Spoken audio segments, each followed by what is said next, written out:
De la tombe de Cléopâtre, enfin retrouvée, à la première momie d'une femme enceinte, voici les 15 découvertes les plus étranges récemment faites en Égypte. Numéro 15.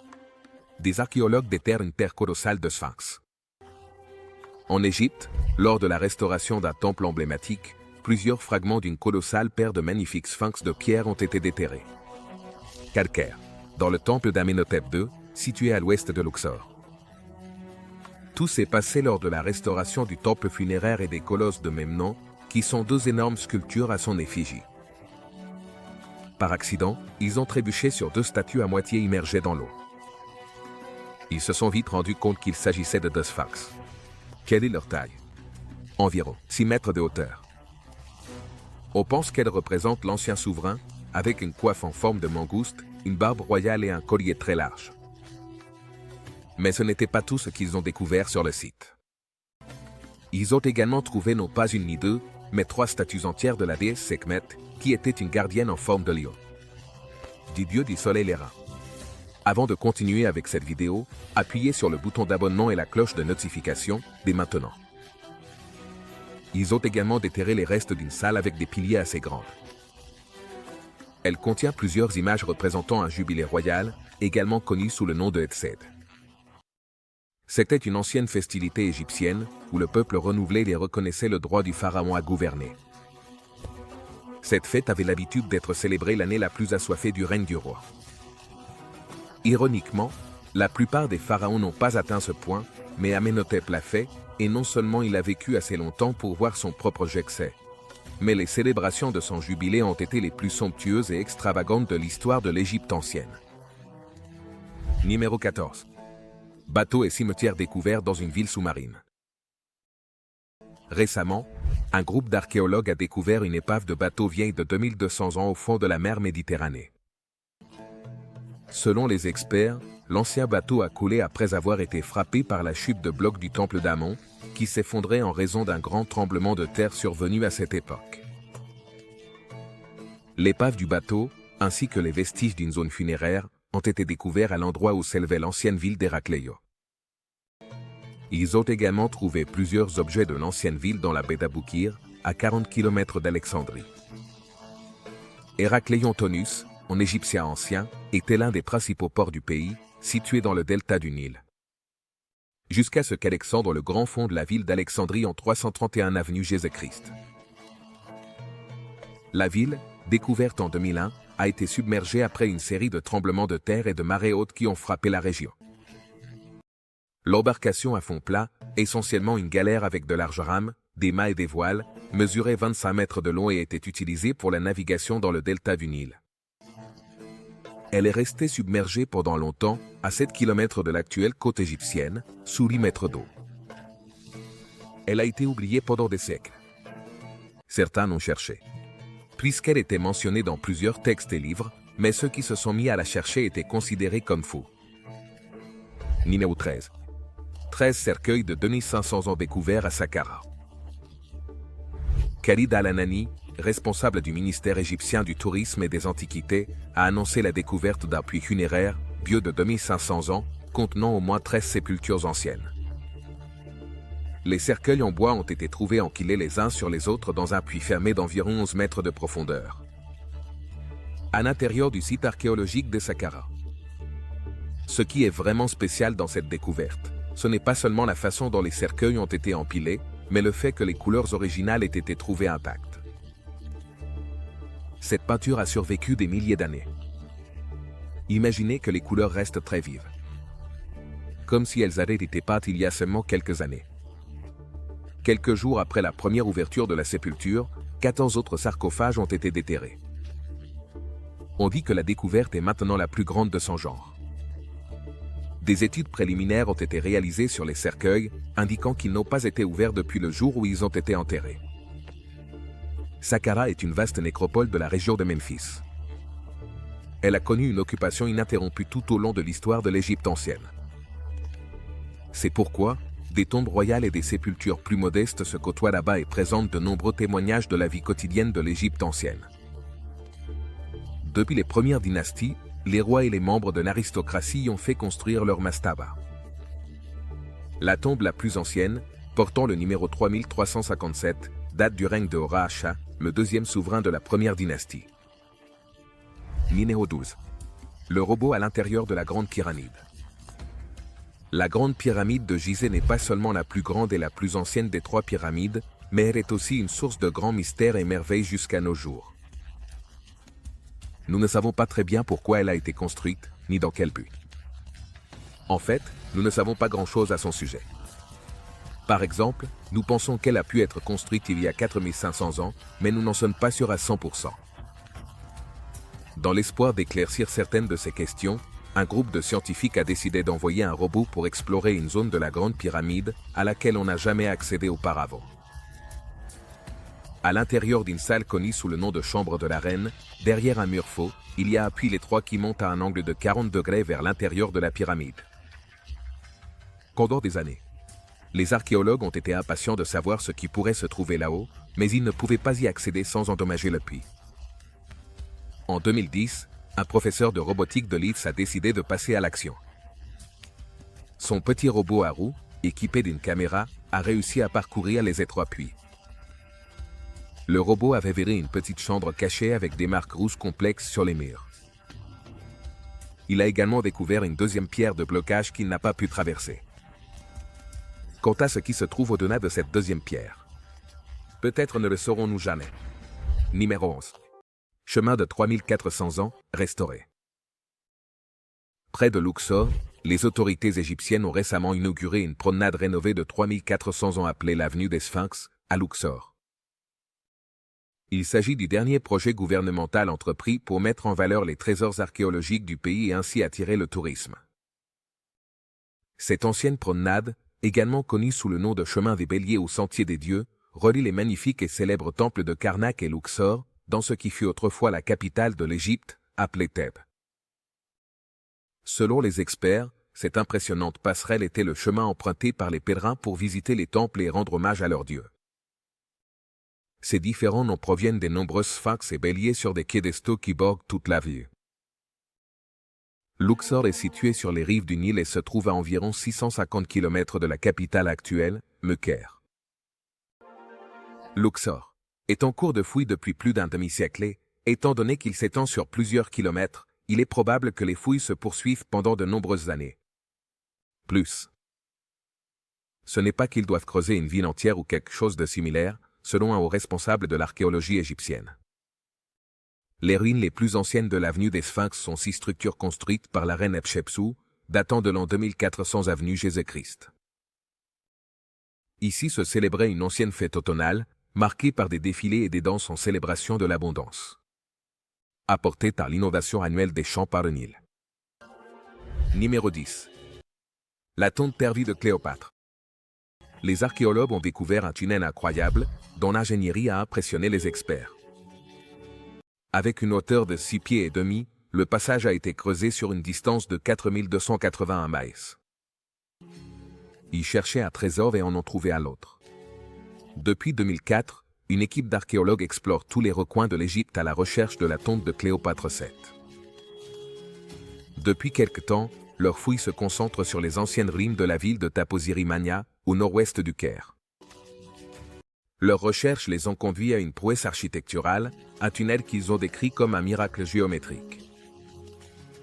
Sous l'un des temples de l'ancienne ville, Kathleen Martinez, de l'Université de Saint-Domingue, en République dominicaine, et ses collègues ont découvert une structure de 42, avec 6 pieds de profondeur.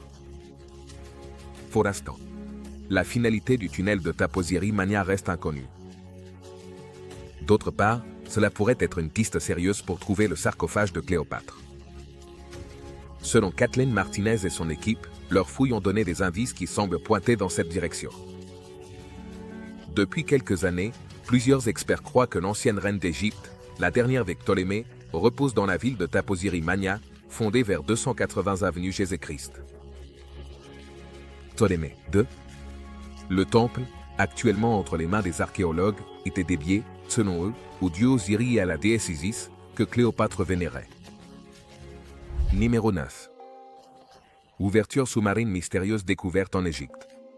Un groupe d'archéologues a été absolument déconcerté après avoir enquêté dans un puits de 6 mètres de profondeur, complètement rempli d'eau, et avoir découvert par la suite une mystérieuse ouverture sous-marine qui a émergé. Ce qu'ils disent être la découverte archéologique la plus importante et la plus vaste depuis plus d'un siècle. L'événement historique a eu lieu à Jibel, le Silsila, également connu sous le nom de chaîne de montagne, qui se trouve à 40 miles au nord de la ville d'Aswan, en Haute-Égypte. Les autorités égyptiennes ont confirmé qu'elles avaient découvert à Luxor un trésor de 30 anciens cercueils en bois, avec plusieurs momies intactes encore à l'intérieur. Un fait impressionnant, compte tenu du fait que ces cercueils ont passé beaucoup de temps sous l'eau. Pendant la 18e dynastie, cette zone était connue comme un important site de carrière des deux côtés du Nil, et on pense que de nombreux travailleurs y ont été enterrés. Ces personnes ont fait de l'Égypte l'une des plus grandes civilisations de l'histoire de l'humanité. Et c'est leur repos éternel. Et certains d'entre eux sont ceux qui viennent d'être découverts sous l'eau. Bien qu'enterrés dans un désert, les anciens Égyptiens ont pris beaucoup de soin pour planifier et construire cette chambre funéraire, pour qu'elle soit inaccessible aux pilleurs. Numéro 8. Les deux momies de bébés dans la tombe du roi Toutankhamon. Lorsque la tombe de Toutankhamon a été découverte en 1922, on a trouvé les momies de deux bébés dont, jusqu'à présent, les chercheurs ne savaient pas qui ils étaient ni pourquoi ils étaient là. Il semble que les bébés pourraient avoir été des jumeaux. Malgré leur grande différence de taille, l'analyse génétique des bébés a montré que l'un est né à 25 semaines de gestation et l'autre à 37 semaines, étant donné qu'ils sont probablement nés de la grande épouse royale. Ankhésénamon, qui était la demi-sœur du jeune roi, il ne devrait pas nous surprendre que ces bébés aient eu de nombreux problèmes médicaux. En fait, le roi Toutankhamon lui-même avait de nombreux problèmes de santé graves, car ses parents étaient également frères et sœurs. Il avait un palais fendu, un pied bot et une maladie osseuse génétique. À l'époque de son règne, la lignée royale était considérée comme une manifestation de Dieu sur terre. Cela signifiait qu'ils pouvaient faire pratiquement ce qu'ils voulaient. Et se marier avec leur sœur était l'une de ces choses. Mais cette liberté n'est pas venue sans conséquences. Grâce à des tests ADN, il a été découvert que les bébés étaient tous deux de sexe féminin et présentaient également plusieurs déformations graves. Les momies des filles ont probablement été enterrées avec leur père comme une forme d'assurance pour s'assurer qu'ils pourraient passer toutes les épreuves et atteindre la vie éternelle. Numéro 7. Zéné, l'ancien jeu égyptien de la mort. Comme il semble, les anciens Égyptiens étaient très friands de jeux de société. Ils en avaient beaucoup et passaient des heures assis à jouer avec leurs connaissances. Mais il y a un jeu qui se distingue des autres. Dans leur passion pour les rituels et leur obsession de la mort, ils ont été capables de transformer le jeu le plus simple en un élément clé pour franchir le seuil vers l'au-delà. Une sorte de chemin initiatique qui transforme le passage vers l'au-delà en un jeu divertissant. Ils l'ont appelé Zéné. Le Zéné était le jeu le plus populaire de tous. Cependant, le nom nous donne déjà un premier indice. Zénado signifie passer ou être guidé. Le jeu est assez simple. Il consiste à parcourir ces 30 cases en évitant les contretemps ou difficultés qui peuvent survenir. C'était pendant le Nouvel Empire, environ vers 1400 avenue Jésus-Christ, lorsque le Zéné a acquis cette signification rituelle et initiatique qui l'a caractérisé pour le reste de son histoire. Au cours de cette période, ce jeu de société est devenu plus un artefact funéraire qu'autre chose, acquérant le symbolisme du chemin que les défunts devaient parcourir dans leur voyage vers l'au-delà. Effrayant. Seriez-vous assez courageux pour y jouer? Numéro 6. Cercueil et statues en bronze vieux de 2500 ans. Cette fois-ci, la découverte comprenait 159 statues en bronze, toutes représentant d'anciennes divinités égyptiennes, comme Isis et Osiris, ainsi que plusieurs cercueils en bois vieux de 2500 ans. Ce site funéraire ancien, situé à environ 19 km au sud du Caire, continue de nous surprendre. Selon Mustapha El-Waziri, chef du Conseil suprême des Antiquités d'Égypte, il s'agit du plus grand coffre en bronze découvert jusqu'à présent dans le cimetière de Bubastis, qui doit son nom à l'ancienne déesse Bastet, souvent représentée comme une femme à tête de chat. Isis était l'une des déesses les plus importantes de l'ancienne civilisation égyptienne. On lui attribuait de nombreux rôles et attributs, ce qui en faisait une figure très vénérée. D'une part, Elle était considérée comme la déesse du foyer et de la domesticité, représentant la chaleur du soleil qui apportait vie et bien-être au foyer. De plus, elle était associée à la maternité et au secret des femmes, étant la protectrice des femmes enceintes et des enfants.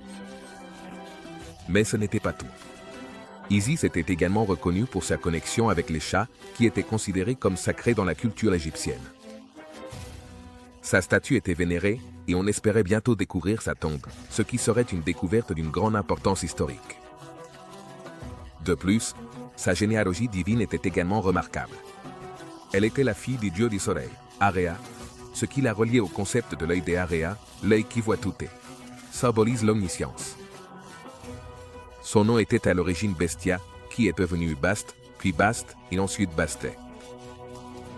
La signification de ce nom n'est pas connue, ou du moins n'a pas été universellement acceptée. Numéro 5. La momie de la reine Néfertiti. Néfertiti, son nom envoûtant résonne encore. Aujourd'hui, l'épouse royale du pharaon Akhenaton et mère du roi Toutankhamon, se trouve aux côtés de Cléopâtre, l'une des reines les plus célèbres de l'Égypte ancienne. De nombreuses théories ont été émises sur l'emplacement de sa tombe et de sa momie, mais aucune n'a encore été confirmée. Ou pas? Le célèbre égyptologue Zaïawas a annoncé qu'il a trouvé la momie de Néfertiti. Selon lui, la momie de la reine a en réalité été découverte en 1817. Cette année-là, l'explorateur et égyptologue Giovanni Battista Belzoni a découvert une tombe appelée Cave 21. Dans la vallée des rois. Il découvre 2 momies, mais ne parvient pas à les identifier. Aujourd'hui, elles restent inconnues, mais Zaïawas se montre confiant. Grâce aux technologies modernes, il croit qu'il pourra bientôt révéler l'identité des 2 momies, à savoir Néfertiti et sa fille Ankheznamon. Dans une tombe voisine, la Cave 35. On a également trouvé la momie d'un enfant de 10 ans. Si cet enfant est le frère de Toutankhamon et le fils d'Akhenaton, le problème posé par Néfertiti sera résolu. Son nom est passé à l'histoire et continue de captiver aujourd'hui, célèbre pour sa beauté naturelle et son buste peint. Datée du XIVe siècle, la grande reine d'Égypte était une femme très influente. Aux côtés de son mari, le roi Akhenaton, elle exerçait un pouvoir considérable sur l'Égypte. Numéro 4. 30 momies.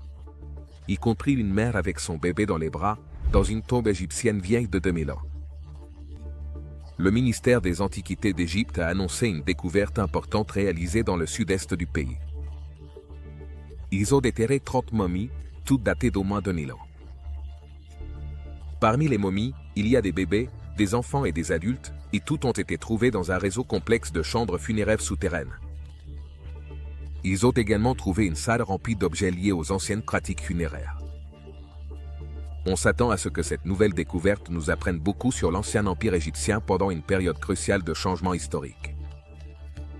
Parmi les corps conservés les plus intrigants se trouve celui d'une mère et de son enfant momifiés. Le couple a été extrait d'une couverture en carton peint, qui est un type de revêtement de momie formé de morceaux de lin ou de papyrus collés entre eux. Ils ont également trouvé une statuette bien conservée d'un oiseau béat, qui représente l'âme d'un défunt, et on croyait qu'elle s'envolait de la tombe pour rejoindre l'autre vie. Le site se trouve à Aswan, qui était autrefois un important poste frontière à la frontière nubienne. À l'époque, on l'appelait Swanet. En ce lieu, il y a plusieurs dizaines de sépultures, toutes de périodes historiques très différentes. Rien que ces 4 dernières années, les archéologues ont cartographié environ 300 tombes. Jusqu'à présent, ils n'en ont excavé que 25, à en rester. Attentif aux prochaines informations. Numéro 3. Tombe de l'Égypte ancienne, remplie de collations. Les anciens Égyptiens avaient une croyance fascinante, ils considéraient que la mort était une continuation de la vie et, par conséquent, partageaient beaucoup des mêmes besoins et désirs. Cela se reflète dans la manière dont ils préparaient les tombes des membres de la royauté, comme celle du célèbre pharaon Toutankhamon. Dans ces tombes, on pouvait trouver une grande quantité de nourriture en conserve, comme des viandes, de la volaille et des dattes dénoyautées, spécialement sélectionnées pour le plaisir du jeune roi dans sa vie après la mort. Les Égyptiens s'assuraient d'emballer suffisamment de collations et de nourriture. Comme s'ils préparaient une méga fête, pour que leur souverain puisse pleinement profiter de son nouveau royaume dans l'au-delà. Le roi Tu, également connu sous le nom de Toutankhamon, a vécu approximativement entre les années 1342 et 1325. 325. Avant Jésus-Christ. Avenir Jésus-Christ. Lors de la découverte de sa tombe, en 1922, les archéologues ont trouvé une quantité impressionnante d'objets. Un total de 5398 pour être exact. Ces objets comprenaient des trônes, des arcs, des trompettes, un calice de lotus, ainsi qu'une grande variété de nourriture, de vin et de bière. De plus, on a trouvé des sandales et des sous-vêtements faits de lin frais. Étonnamment, on a également découvert un lit de camping pliable. Ce qui indique que le roi Toutankhamon appréciait les escapades dans le désert et voulait être prêt à passer la nuit confortablement lors de ses expéditions. En gros, les anciens Égyptiens étaient obsédés par la vie. Ils savaient que la mort était inévitable, alors ils voulaient avoir une vie après la mort. Meilleure. Leur tombe était des préparatifs minutieux pour l'éternité. Numéro 2. Les poupées Chapti de l'Égypte ancienne. Nous les avons tous vues. Les Chapti, qui sont généralement des figurines en forme de momie mesurant environ 5 à 30 cm de longueur, se trouvent dans plusieurs tombes de l'Égypte ancienne. Ces figures sont souvent faites de faïence bleue ou verte, bien que certaines aient également été trouvées en pierre. De plus, des Chapti en bois, en argile, en métal et en verre ont été découverts. Bien qu'il n'y ait pas de consensus sur la signification du nom Chapti, une traduction possible est répondeur. À l'origine, ces figurines représentaient leurs propriétaires, car les anciens Égyptiens croyaient que sans un corps fonctionnel, on ne pouvait pas survivre dans l'au-delà. C'est pourquoi les anciens Égyptiens momifiaient leurs défunts. Le processus de momification était réalisé pour préserver le corps et assurer la vie éternelle dans l'au-delà. Cependant, au cas où quelque chose arriverait au corps momifié, les Égyptiens avaient une solution ingénieuse. Les Chapti. Ces petites statuettes étaient considérées comme des substituts du défunt, et on croyait qu'elles pouvaient accomplir le travail et les tâches nécessaires dans l'au-delà, à la place du défunt. De cette manière, on garantissait que le défunt puisse profiter d'une vie éternelle, sans souci. En raison de l'importance de cette relation si intime entre le défunt et les Chapti, normalement, on enterrait une personne qu'avec un ou deux de ces objets. Mais avec le temps, ces figurines sont devenues plutôt des serviteurs pour l'autre vie, et on a commencé à les fabriquer avec des outils pour servir leur maître. On croyait qu'elles répondaient à l'appel de leur maître pour travailler dans l'autre vie. À cette époque, une personne pouvait être enterrée avec des centaines de Chapti. Numéro 1. Ancienne momie égyptienne qui était enceinte. Découverte par une équipe de scientifiques polonais en 2015, cette momie enceinte embaumée. Super. C'est une découverte unique et exceptionnelle. Le projet, qui a débuté avec l'objectif d'examiner les artefacts conservés au Musée national de Varsovie, a utilisé une technologie de pointe. Et, de manière surprenante, a révélé des informations inattendues. Auparavant, on croyait que cette momie appartenait à un prêtre masculin, mais les chercheurs ont découvert quelque chose de totalement différent. Ce qu'ils ont trouvé était le corps d'une femme qui avait possiblement un statut élevé dans la société. Et de plus, elle se trouvait dans les dernières étapes de sa grossesse. Cette découverte jette une nouvelle lumière sur l'histoire et les pratiques funéraires de l'époque. Il est très probable qu'elle ait eu entre 20 et 30 ans et qu'elle soit morte au 1er siècle avant Jésus-Christ. Basé sur les études de la circonférence de la tête du fœtus, les scientifiques sont arrivés à la conclusion que le fœtus avait entre 26 et 30 semaines de gestation au moment de la mort de la mère. Cette découverte soulève de nombreuses questions et suscite des intrigues sur les raisons pour lesquelles le fœtus n'a pas été extrait de l'utérus. La relation entre la mère et le fœtus dans ce contexte historique, et les possibles implications médicales et culturelles, sont des sujets qui méritent une analyse plus détaillée. Il n'est pas clair pourquoi ils n'en ont pas extrait et nettoyé. Normalement, ils auraient embaumé les fœtus séparément. Peut-être les croyances spirituelles sur la vie après la mort, ou la difficulté physique à l'extraire, ont beaucoup influencé. Génial de voir cette vidéo. À la prochaine.